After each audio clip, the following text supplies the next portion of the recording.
أشهد أن لا إله إلا الله وحده لا شريك له وأشهد أن محمدا عبده ورسوله لا نبي ورسول بعده. اللهم صل وسلم وبارك على نبينا محمد وعلى آله وصحبه أجمعين. اللهم علمنا ما ينفعنا وانفعنا بما علمتنا وزدنا علما. اللهم فقهنا في الدين وعلمنا التأويل. اللهم آت نفوسنا تقواها وزكها أنت خير من زكاها أنت وليها ومولاها. اللهم إنا نعوذ بك من علم لا ينفع ومن قلب لا يخشع ومن نفس لا تشبع ومن دعوة لا يستجاب لها. إخواني في الدين أعزكم الله.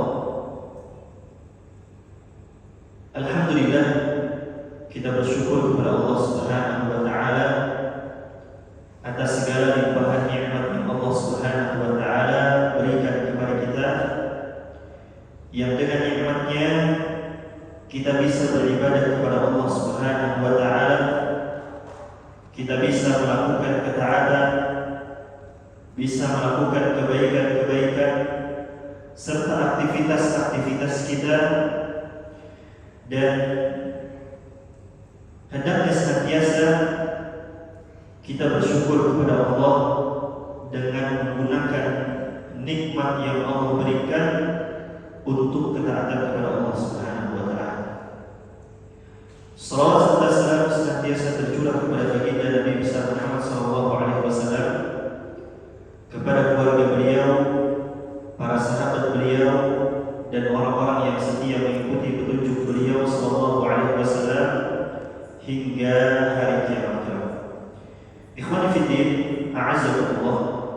Alhamdulillah, pada kesempatan kali ini kita bisa melanjutkan kembali pembahasan kita tentang al-kabair, tentang dosa-dosa besar.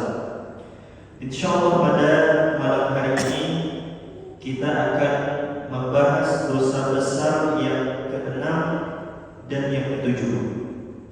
Yang keenam tentang berbuka puasa, maksudnya puasa Ramadan tanpa adanya udzur. Dan yang kedua atau dosa besar yang ketujuh adalah tentang haji. Orang yang tidak melaksanakan haji sedangkan dia mampu untuk melaksanakan ibadah haji. Ikhwani fi din, a'azzakumullah. Al-kabiratu as-sadisah, dosa besar yang keenam.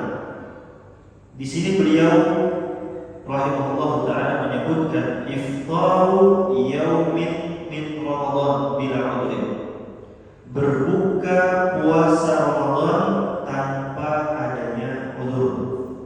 Ya. Orang yang berbuka puasa di hari di bulan Ramadan tanpa adanya udzur, tanpa adanya alasan yang disyariatkan. Sebelum kita membahas tentang perkara ini, perlu kita pahami bahwa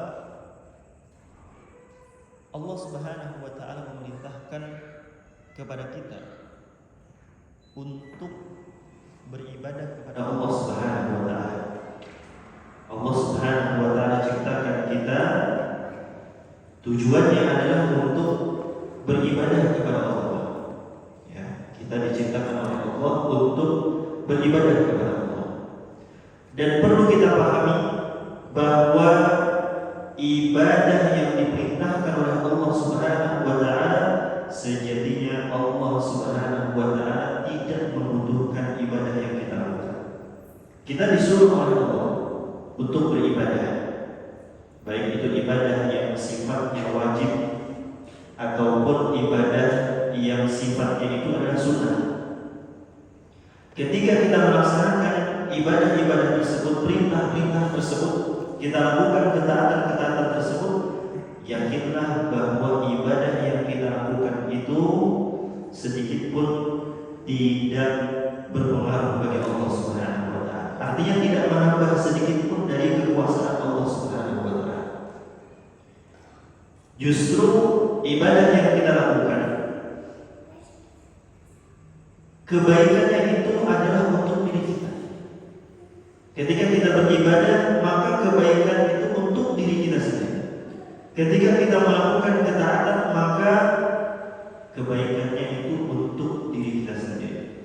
Ketika kita beribadah, melakukan amal saleh, melakukan ketaatan, melakukan kebaikan, dengan itu akan mendatangkan rahmat dari Allah Subhanahu wa taala. Dan dengan rahmat dari Allah, seseorang bisa masuk dalam surga Allah Subhanahu wa taala. Dan sebaliknya, ketika seorang manusia atau mungkin banyak daripada manusia yang dia bermaksiat kepada Allah Subhanahu wa taala, tidak mau patuh kepada Allah, tidak mau melakukan ketaatan, tidak mau beribadah, maka itu semua sama sekali tidak mengurangi sedikit pun dari kekerajaan Allah Subhanahu wa taala. Sedikit pun tidak menjadikan Allah Subhanahu wa taala hina. Justru kitalah yang butuh dengan ibadah. Justru akibat dosa, akibat kemaksiatan, akibat kita tidak mentaati Allah Subhanahu wa taala yang akan kita rasakan akibatnya. Allah Subhanahu wa taala menyebutkan, "Man 'amila shalihan falinafsi." Siapapun yang melakukan amal saleh, maka amal salehnya itu untuk dirinya, kebaikannya itu untuk dirinya sendiri. Wa man asaa fa'alayhi. Siapa yang melakukan keburukan, maka keburukannya itu akan kembali kepada dirinya. Jadi semua yang kita lakukan, ya, dari amal saleh yang diperintahkan oleh Allah Subhanahu wa taala, baik yang sifatnya itu wajib ataupun yang sunnah, maka kebaikan itu akan kembali kepada diri kita. Ketika kita melakukan keburukan, melakukan perkara yang diharamkan, maka akibatnya akan ditanggung oleh diri kita sendiri pula. Maka ketika kita diperintahkan oleh Allah untuk melakukan ketaatan, untuk melakukan ibadah, hendaknya kita lakukan ibadah tersebut semaksimal mungkin. Fattaqullaha mastata'tum. Bertakwa kepada Allah semaksimal mungkin, semampu kalian. Kita diperintahkan oleh Allah untuk bertakwa kepada Allah semaksimal kita. Sholat, ibadah-ibadah yang wajib dari sholat, puasa, zakat, haji, Allah perintahkan kepada kita, maka lakukanlah semaksimal kita. Lakukanlah semampu kita. Ya. Kemudian ada amalan-amalan yang sunnah, dan tentunya amalan-amalan sunnah ini dia manfaatnya adalah untuk menyempurnakan amalan-amalan yang wajib. Dari sekian banyak amalan wajib yang kita lakukan, itu sangat jauh sekali dari kata sempurna. Maka untuk menyempurnakan, untuk memperbaiki amalan-amalan yang diwajibkan yang telah kita lakukan tadi, disempurnakan dengan amalan-amalan sunnah. Sebagian orang mungkin ada yang mengatakan, kan itu amalan sunnah. Sunnah itu boleh dikerjakan, boleh tidak dikerjakan.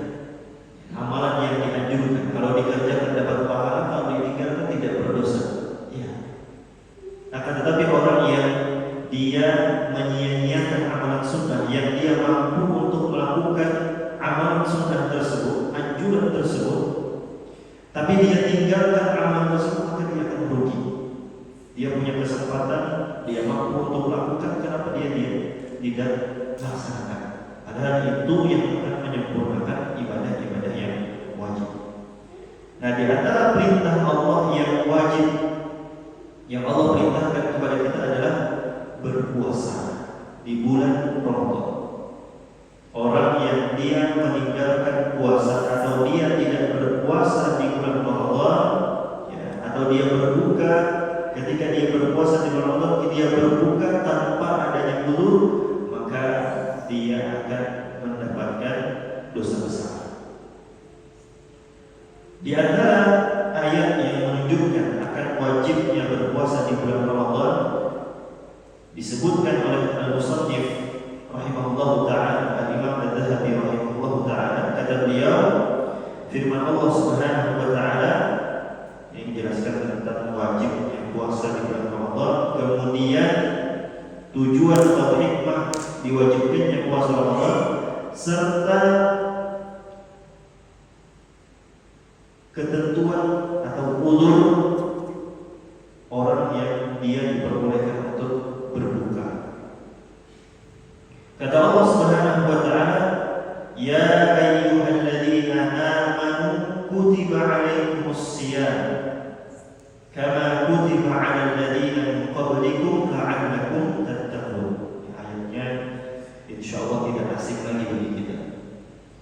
Hampir setiap tahun ketika memasuki bulan Ramadan, kita sering sekali diingatkan dengan ayat ini.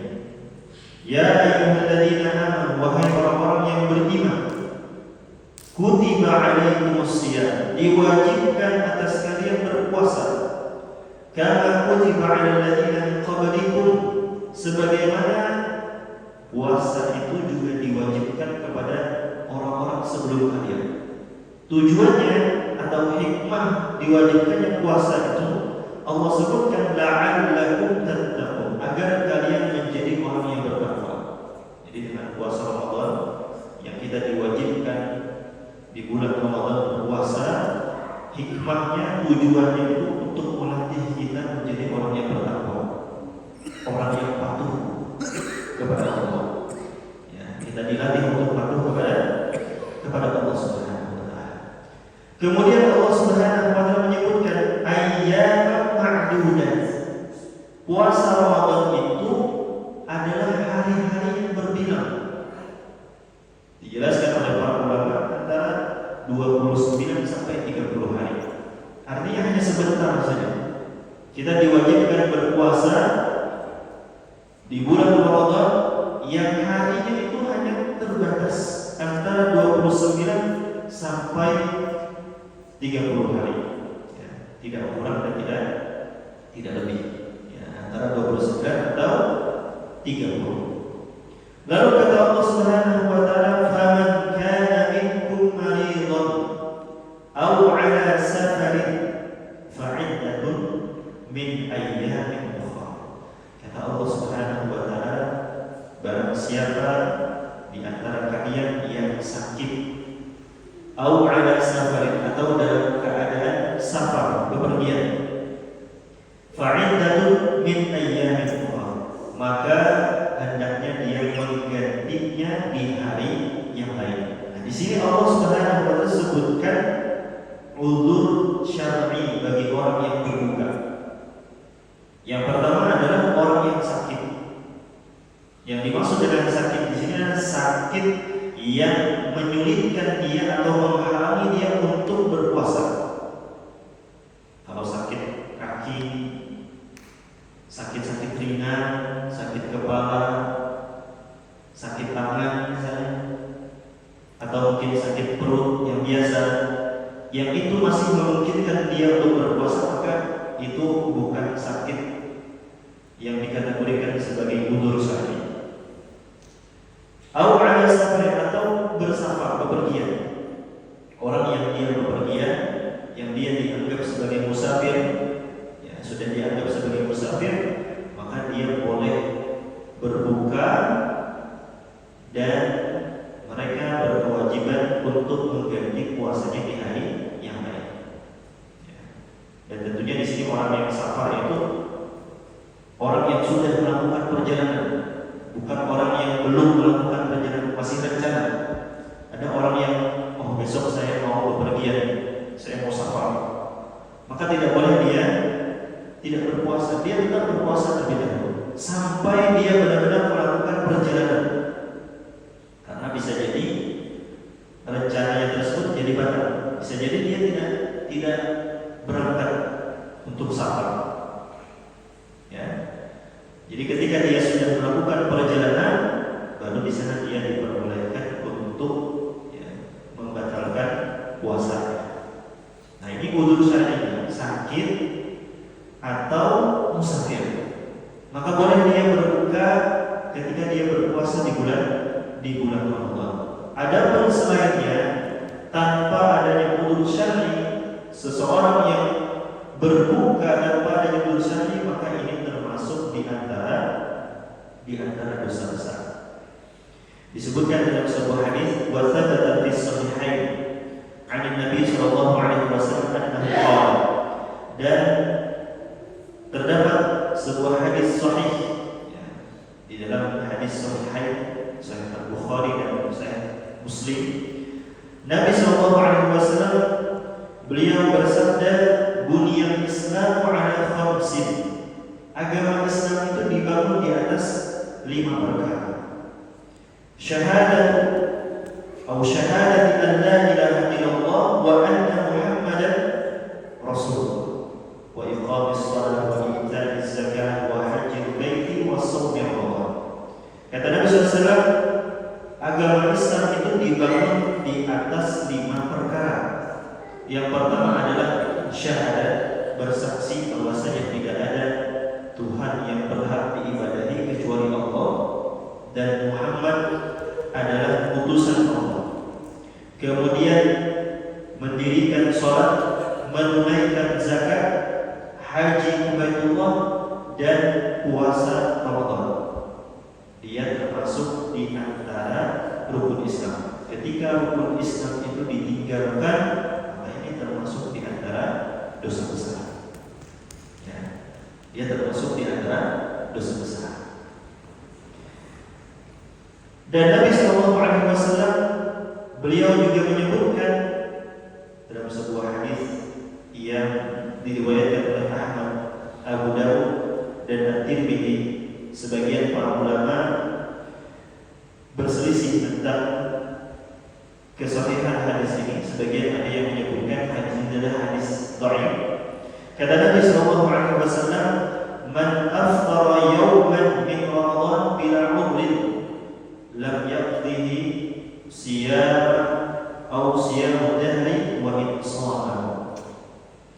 Kata Nabi SAW, barang siapa yang berbuka 1 hari di bulan Ramadan tanpa adanya udzur, dia berbuka tanpa adanya udzur, tanpa adanya alasan syar'i, tidak ada sakit, kemudian tidak ada bepergian atau safar, dia berbuka, maka kata Nabi SAW, lam yaqdihi siyam dahri wa insana, maka puasa sepanjang masa itu tidak akan dapat menggantikan keutamaannya itu. Artinya berpuasa di bulan Ramadan itu dia memiliki keutamaan yang berbeda dengan puasa-puasa yang lain. Karena di bulan Ramadan itu waktunya diberkahi oleh Allah Subhanahu wa taala. Berbeda dengan orang yang dia mengqadha puasanya. Ya. Keutamaan orang yang berpuasa di bulan Ramadan dengan orang yang mengqadha puasa Ramadan itu disebutkan oleh para ulama sangatlah jauh perbedaannya. Karena orang yang berpuasa di bulan Ramadan itu dia ada keutamaan waktu, adanya keutamaan waktu di bulan Ramadan. Jadi orang yang dia berbuka 1 hari di bulan Ramadan ini, kata Nabi SAW, tidak sebanding, tidak bisa ada yang bisa menandingi ya, walaupun dia berpuasanya itu sepanjang masa, walaupun dia berpuasanya itu setahun penuh. Maka sangat merugi orang yang tidak berpuasa di bulan Ramadan, dan besar dosanya ketika dia sengaja berbuka tanpa adanya alasan syar'i. Dan Syekh Muhammad bin Shalih Al-Utsaimin rahimahullah ta'ala, beliau menyebutkan al-fitru fi nahari Ramadan biduni 'udrin min akbaril kabair. Berbuka di siang Ramadan tanpa adanya udzur, maka ini termasuk di antara dosa besar. Kata beliau, ini termasuk di antara dosa besar. Wa yakunu bihi al-insan fasiqan, dan ini akan menjadikan pelakunya orang fasik, menjadikan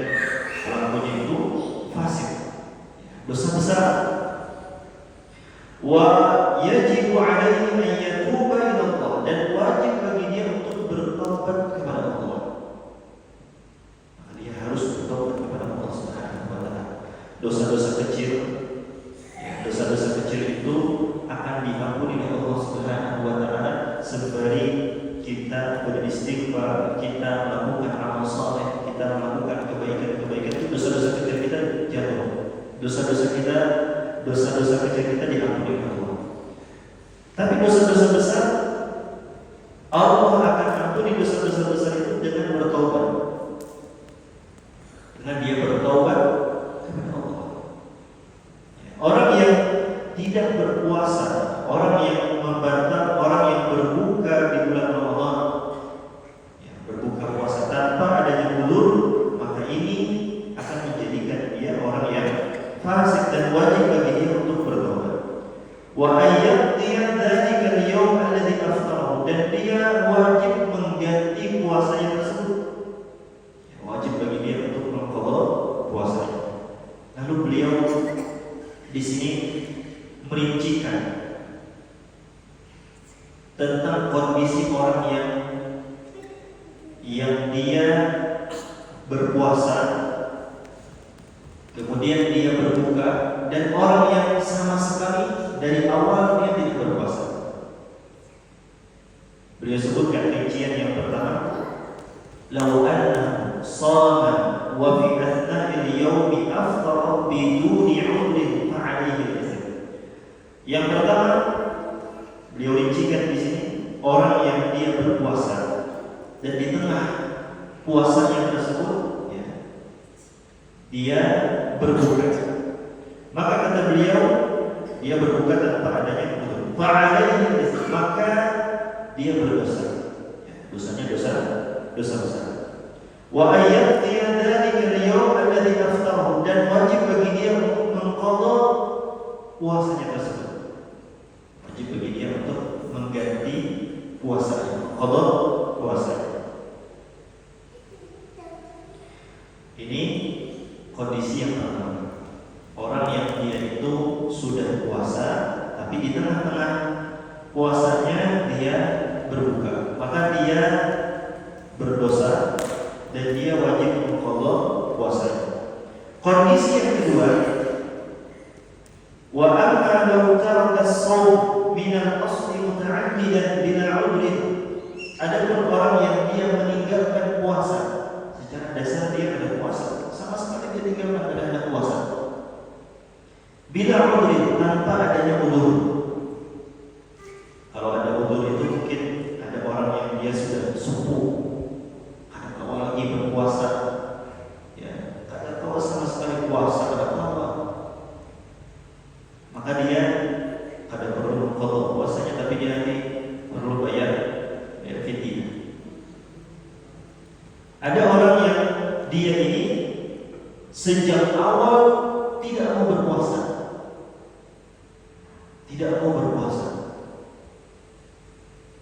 sengaja dia tidak berpuasa tanpa adanya uzur. Maka beliau menyebutkan di sini, farraji'u annahu la yalzamu al-qadha, maka dia tidak harus mengganti puasanya. Ya, orang yang dari awal ada puasa tanpa adanya uzur, maka kata beliau, maka dia tidak perlu mengganti puasanya, tidak harus dia mengganti puasanya. Li'annahu la yastafidu bihi syai'an, karena mengganti puasanya pun enggak ada gunanya lagi dia mengganti puasanya. Id annahu lan yuqbal minhu, puasanya itu tidak diterima. Dan beliau rahimahullah ta'ala menyebutkan kaidah di dalam perkara ini, fa innal qaidata anna kull ibadatin muaqqatatin bi waqtin muayyan fa innaha idza ukhirat 'an dhalika al-waqt al-muayyan bila 'udrin lam tuqbal min sahibiha.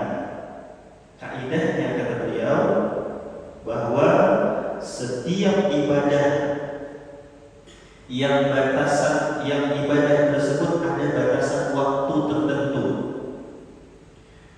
kemudian dia tunda ibadahnya tersebut dari waktu yang telah ditetapkan tanpa adanya uzur, maka ibadahnya tersebut tidak akan diterima.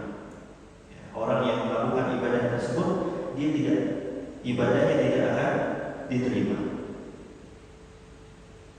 Liqauli Nabi sallallahu alaihi wasallam, berdasarkan sabda Nabi sallallahu alaihi wasallam, man 'amila 'amalan laisa 'alaihi amruna fa huwa radd. Barang siapa yang melakukan sebuah amalan yang tidak ada dasarnya, tidak ada tuntunannya dari kami, maka amalannya itu akan tertolak. Amalnya akan tertolak. Ini kondisi orang yang kedua. Ketika dia tidak berpuasa, sejak awal dia tidak mau berpuasa dan tidak ada uzur, maka dia tidak perlu mengganti puasanya. Kenapa? Karena dia sesuai dengan kaidah yang disebutkan, dia beramal tanpa petunjuk. Dia mengamalkan sesuatu di luar dari ketentuan-ketentuannya.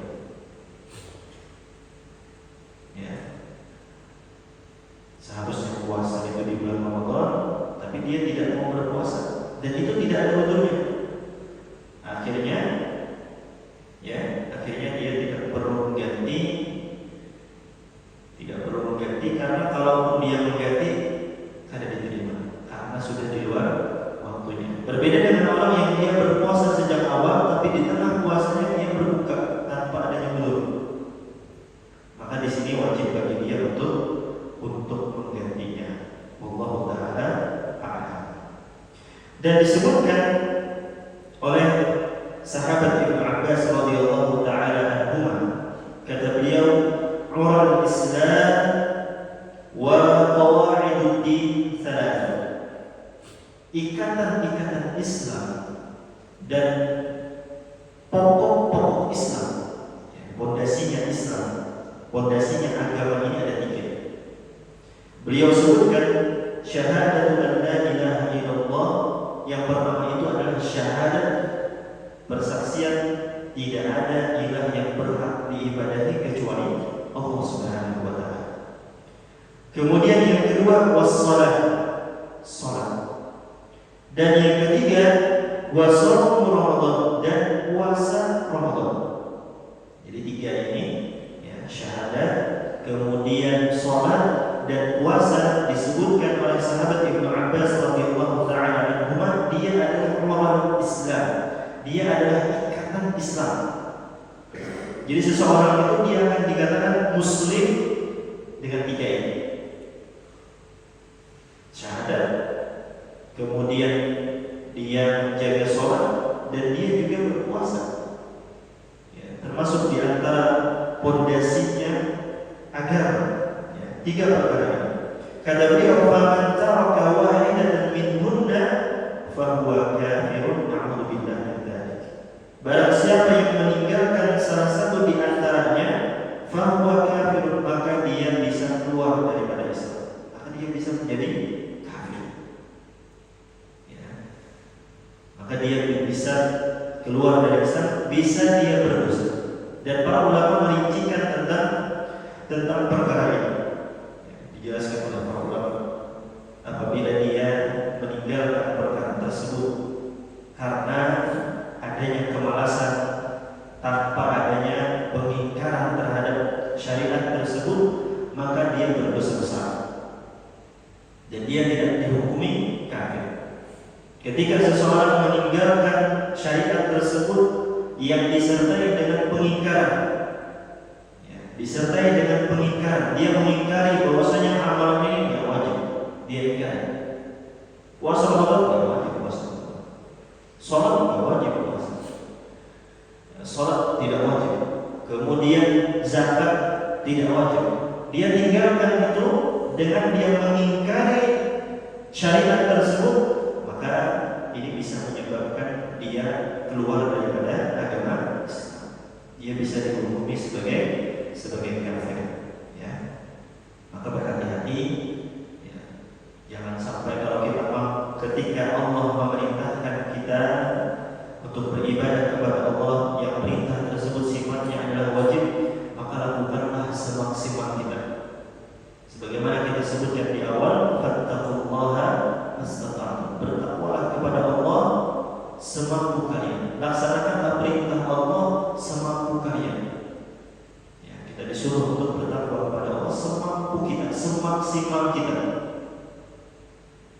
kita lakukan.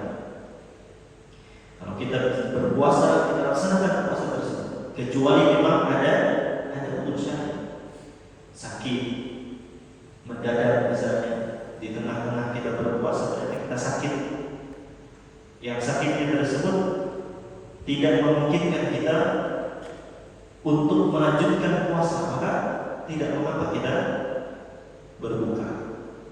Ya, tidak mengapa kita berbuka. Bahkan di dalam sebuah hadis disebutkan tentang siksaan orang yang dia berbuka tanpa adanya udzur. Ketika Nabi SAW diajak oleh dua orang malaikat ke suatu tempat, kemudian dinampakkan kepada Nabi SAW seseorang yang dia itu diikat secara terbalik. Diikat secara terbalik, kakinya di atas, kepalanya di bawah. Kemudian mulutnya itu dirobek. Ya, mulutnya dirobek, dari robekan tersebut berjujuran darah. Nabi SAW bertanya kepada malaikat yang membawanya, bertanya, apa yang menyebabkan dia mendapatkan siksaan tersebut? Terus ditanya Nabi sampai dibawa ke suatu tempat, lalu diceritakan oleh malaikat bahwasanya dia adalah orang yang membatalkan puasanya tanpa adanya udzur. Artinya ini adalah ancaman yang berat. Jangan sampai kita, ya, istilah orang itu muker. Jangan sampai kita muker tanpa adanya udzur, membatalkan puasa tanpa adanya udzur. Dan sebagaimana disebutkan di awal tadi, bahwa hikmah puasa itu adalah untuk menjadikan kita orang yang bertakwa kepada Allah Subhanahu wa taala. Menjadikan kita semakin patuh kepada Allah Subhanahu wa taala. Dengan berpuasa, ya, puasa itu akan melatih kita untuk mengendalikan hawa nafsu kita. Kita menahan diri kita, ya, taat kepada Allah. Allah perintahkan kita untuk menahan diri dari perkara-perkara yang halal, makan, minum, ya, disuruh oleh Allah untuk meninggalkan, kita tinggalkan. Nah, ini melatih kita untuk patuh, melatih kita untuk bertakwa kepada Allah Subhanahu wa taala. Nah, ini dosa besar yang ketujuh. Berbuka puasa Ramadan tanpa adanya udzur. Kemudian dosa besar yang ketujuh, al-kabiratu as-sabi'ah. Dosa besar yang ketujuh, fi tarkil haji ma'al qudrati 'alaihi, yaitu meninggalkan haji padahal dia mampu untuk melaksanakan haji tersebut. Dan ibadah haji ini juga termasuk di antara kewajiban yang Allah Subhanahu wa taala wajibkan kepada kita dengan ketentuan-ketentuan. Kata Allah Subhanahu wa taala, "Walillahi 'alan nasi hajjul baiti man istata'a ilaihi sabila." Walillahi 'alan nas, dan bagi manusia, atau kewajiban bagi manusia kepada Allah Subhanahu wa taala, hajjul baiti man istata'a ilaihi sabila, adalah haji ke Baitullah bagi yang mampu menempuh perjalanan ke sana. Ini ayat yang menunjukkan wajibnya haji bagi orang yang mampu menempuh perjalanan ke sana. Al-istita'ah di sini artinya dia meliputi fisiknya mampu, kemudian biayanya mampu, ya, kemudian perjalanan, keamanan jalan, dan perkara-perkara yang ditetapkan oleh syariat. Ini istita'ah, artinya dia kemampuan dari fisiknya, biayanya, serta perjalanan yang aman. Maka dia berkewajiban untuk melaksanakan haji. Dan Allah Subhanahu wa taala dan Nabi SAW Beliau menyebutkan dalam sebuah hadis yang diriwayatkan oleh At-Tirmidzi, dan sebagian para ulama ada yang mendhaifkan hadis ini, seperti hanya Syekh Al-Albani rahimahullah taala, beliau sebutkan di dalam Dhaiful Jami'. Kata Nabi sallallahu alaihi wasallam, "Man malaka zadan wa rahilatan tablughu hajja baitillahil haram falam yahujja fala alaihi an yamuta yahudiyan aw nasraniyan." Kata Nabi sallallahu alaihi wasallam, barang siapa yang dia memiliki zad, memiliki bekal, dia punya bekal, adanya biaya untuk melaksanakan haji, warahilatan, dan adanya kendaraan yang bisa menghantarkan dia, tablughu hajja baitillahil haram, yang bisa mengantarkan dia untuk berhaji. Walam yahujj, akan tapi dia tidak berhaji. Dia punya kemampuan untuk berhaji, tapi dia tidak mau berhaji. Maka kata Nabi sallallahu alaihi wasallam, "Fala alaihi an yamuta yahudiyan aw nasraniyan." Kata Nabi sallallahu alaihi wasallam, maka tidak mengapa baginya mati sebagai Yahudi ataupun Nasrani. Artinya tidak dianggap oleh Nabi sallallahu alaihi wasallam. Nabi sallallahu alaihi wasallam ada bagus. Ada orang yang dia mampu untuk berhaji, tapi dia tidak mau melaksanakan ibadah haji. Maka Nabi sallallahu alaihi wasallam tidak mengurusnya, entah dia meninggal dalam keadaan Yahudi atau dia meninggal dalam Nasrani. Artinya ini kewajiban haji itu sangat besar. Ketika seseorang mampu, hendaknya dia melaksanakan ibadah haji tersebut. Disebutkan oleh Syekh Abdul Muhsin Al-Abbad, beliau menjelaskan orang yang meninggalkan haji karena dia malas, akan tetapi dia masih meyakini kewajiban haji tersebut, maka dia, kata beliau hafizahullah ta'ala, dia tidak dihukumi kafir. Dan ini menurut pendapat jumhur ulama, mayoritas para ulama. Dan dia telah melakukan dosa besar karena dia meninggalkan salah satu rukun Islam. Haji ini termasuk di antara salah satu rukun Islam. Dan Syekh Abdul Karim Al-Fudail hafizahullah ta'ala, beliau juga menegaskan bahwa terdapat perbedaan pendapat para ulama terkait status orang yang meninggalkan haji.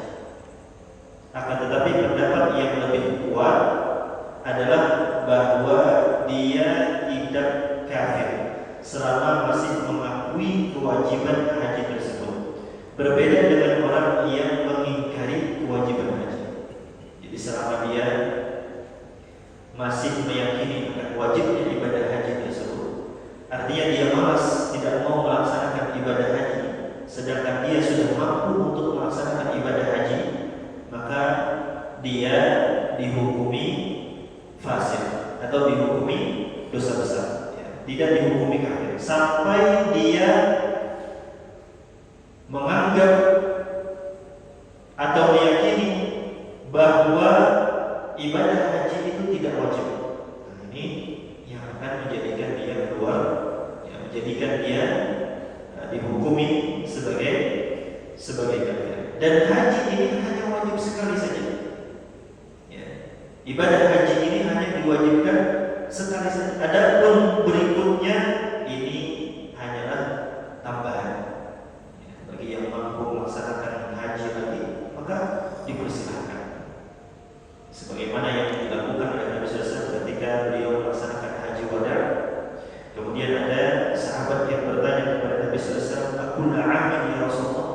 Apakah setiap tahun ibadah haji ini? Apakah setiap tahun kita laksanakan ibadah haji? Lau qultuha, kata Nabi SAW, sekiranya aku katakan iya,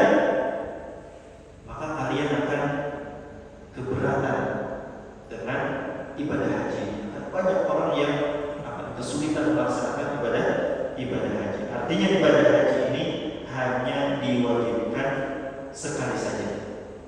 Adapun 2 kali, 3 kali ketika dia ada kemampuan, maka ini sebagai tatawwu, ya. Sebagai tatawwu. Dan syarat-syaratnya di antara bentuk al-istita'ah, kemampuan, dia punya biaya untuk melakukan perjalanan.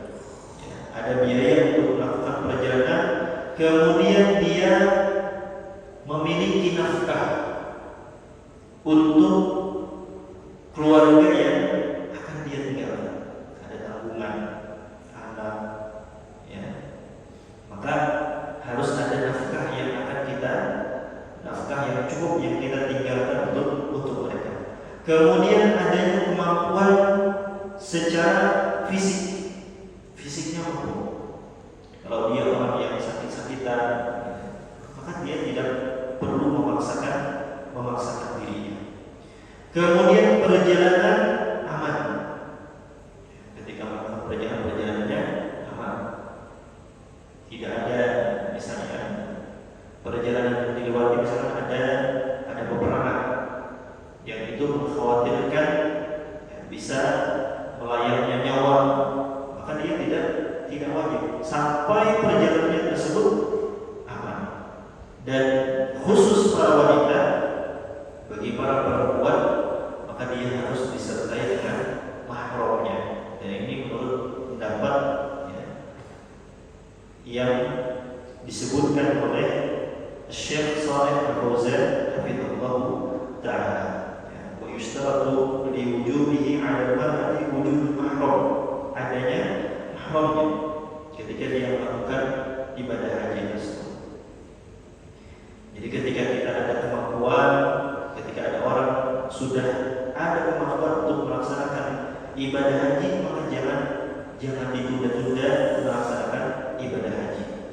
Kebaikan itu jangan sampai ditunda. Ketika kita ada kesempatan untuk melakukan amal soleh, maka segera kita lakukan amal soleh tersebut sebelum nanti ada penyesalan di dalam diri kita.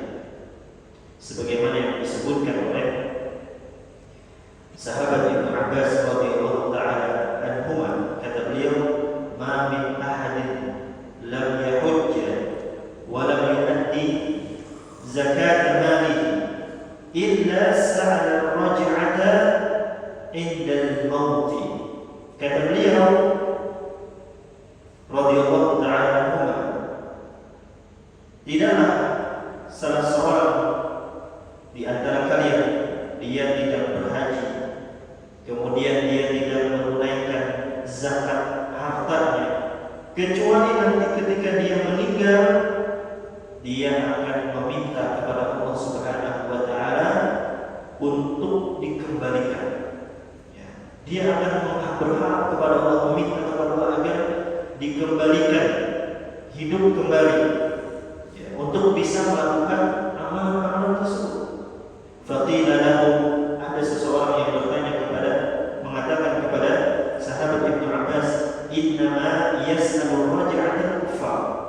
Yang meminta, mengharap untuk bisa kembali ke dunia itu adalah orang-orang kafir. Lalu beliau radhiyallahu ta'ala menyebutkan, qala wa inna dzalika fi kitabillahi ta'ala, perkara ini kata beliau terdapat di dalam kitabmu, terdapat di dalam Al-Qur'an.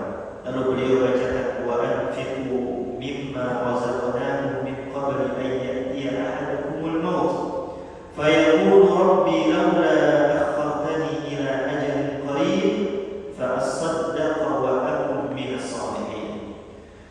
Kata Allah Subhanahu wa ta'ala, infakkanlah sebagian rizki yang kami berikan kepada kalian, min qabli an ya'tiya ahadakumul maut, sebelum datang kematian kepada salah seorang di antara kalian.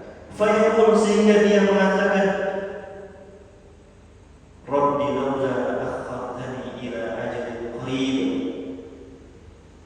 Ya Rabb, wahai Rabb, wahai Tuhan, sekiranya Engkau menangguhkan menangguhkan kematianku, menunda kematianku, ya sebentar saja, ila ajalin qarib, sebentar saja, fa as-saddaqa, maka aku akan bersedekah.